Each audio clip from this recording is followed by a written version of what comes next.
بسم اللہ الرحمن الرحیم۔ السلام علیکم ورحمۃ اللہ وبرکاتہ۔ تناول اسلامک اسٹوڈیو سے خوش آمدید۔ اللہم صلی علی سیدنا و مولانا محمد وعلی آل سیدنا و مولانا محمد وبارک وسلم علیہ۔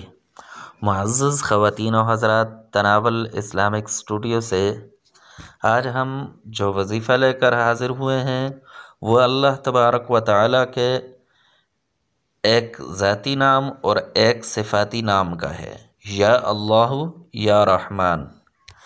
اب اس کو پڑھنا کیسے ہے اور اس کے کیا فائدے ہیں؟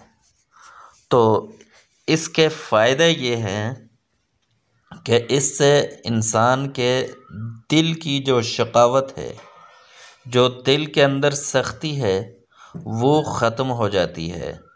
انسان کا دل موم ہو جاتا ہے، نرم ہو جاتا ہے۔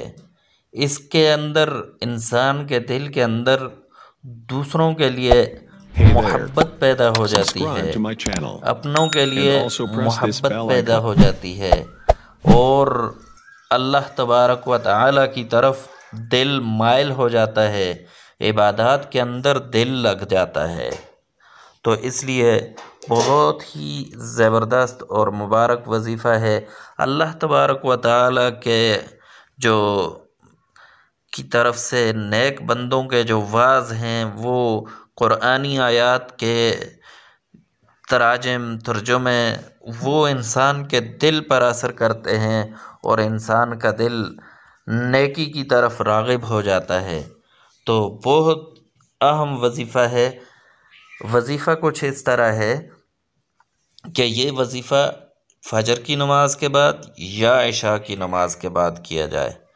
اول اور آخر درود شریف پڑھا جائے، درود ابراہیمی، اور درمیان میں 100 مرتبہ یا اللہ یا رحمان یہ پڑھنا ہے، اور اس کے بعد اپنے دل پر اس کو ہاتھ پر پھونک مار کر دل پر اس کو اپنے ہاتھ کو پھیلا دیں، مل لیں، تو پھیر دیں، تو انشاءاللہ دل نرم ہو جائے گا، شقاوت ختم ہو جائے گی، سختی ختم ہو جائے گی۔